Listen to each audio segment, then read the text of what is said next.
What up, guys? Kevin here. Alan Wake 2, the reviews are out, and people really like the game.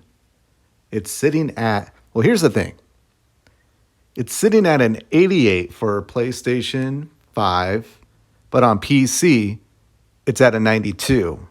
And I think they're about the same amount. 36 critic reviews. I think the PC is like 25. So I think that probably averages out to 90, which I think last I checked, Spider-Man 2 was at a 90. And you got to give that score is absolutely inflated because it's a PlayStation exclusive.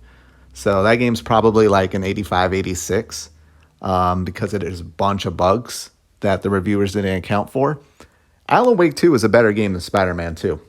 It just is. It's a third-party game going everywhere, so it doesn't get that exclusivity love if it were on like PlayStation or Nintendo. Xbox don't have that yet. I think they will soon. Yeah, Alan Wake 2 is amazing. Now, what did I guess? First off, shout out to who the hell is putting timestamps on my videos? Does YouTube do that on its own? Is it an AI thing? Whoever did it, I love you because I'm I'm trying to watch my Metacritic score video. I'm like, what the fuck do I? And I see that there's timestamps. I'm like, oh, someone put one for Britney because I talked about Britney Spears, and then there's one for the score. Whoever did that, thank you. You are the real MVP. But I guess an 86. That was 2 points off. Now, the game, it sounds pretty good. I don't think I really heard much flaws besides, I don't know, that a couple reviews. I don't think there was any flaws. I got to go back and watch the reviews.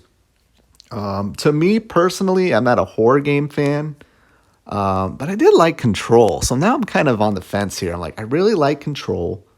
I know it's like a different game. I'm not really a spooky guy, but I did like Evil Within 1 and 2 as well. I don't know. Maybe I will. Maybe I won't. Here, if it's $60, I will. If it's $70, I won't. But congrats to Alan Wake 2. Absolutely well deserved. But we got to talk about these great review scores. Isn't it a little odd that so many games are getting like really, really, really good review scores? I really do feel like something's up, right? Have we had this many like high 80s and the 90s plus like great video games in 1 year before?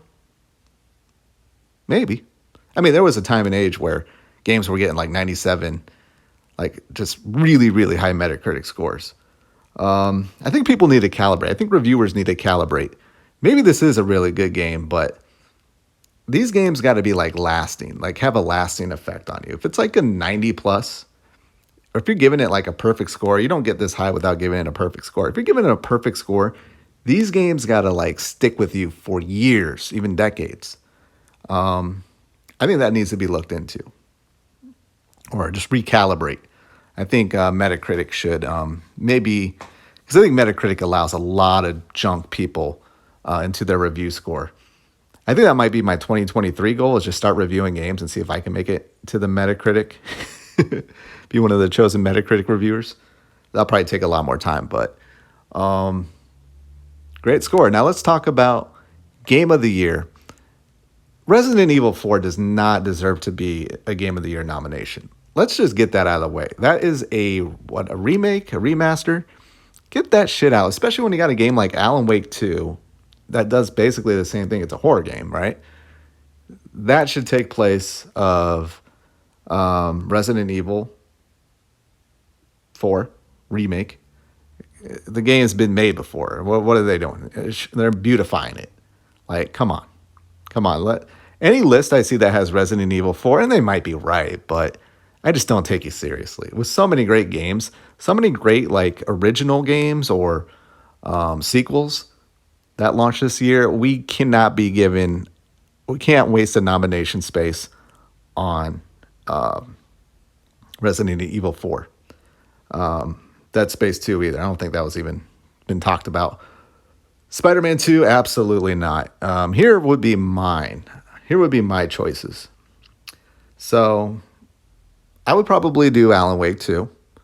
I would do, of course, gonna have to do Tears of the Kingdom and Super Mario Wonder. Tears of the Kingdom, I don't think so, but again, just objectively, people really love the game. It's gonna be there. Same with Mario Wonder. To me, like I watched the game, I'm like, if I had kids, I would enjoy it. But so that's 3 right there. Oh yeah, Baldur's Gate. That's 4. I think Street Fighter was it 6? Whatever the Street Fighter one. I think that should be there, and Diablo 4 should be there. Diablo 4 is absolutely an amazing game. An amazing. To me, it's crazy that Diablo 4 would not be there. Yeah, but what about Starfield? Well, it got an 83. I want it to be there. I think it deserves to be there as well, and it would thrill me to see it there over like a Tears of the Kingdom, but that ain't never happening. Maybe it would take like the Street Fighter 6 spot. The thing about Street Fighter 6 though, the more I think about it, it's like a fighting game. Maybe it's like a racing game where just racing games do not go into Game of the Year nominees. Maybe so. Yeah, let's take that out. We can take Street Fighter 6 out.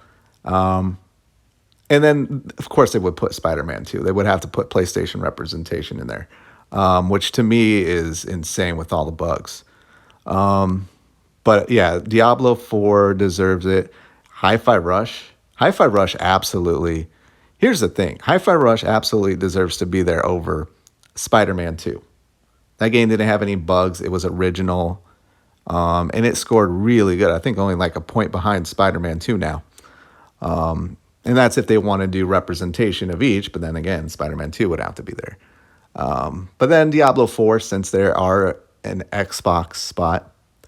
Yeah, so let me recap that. My nominees, I think, is going to be Nintendo. It's going to definitely be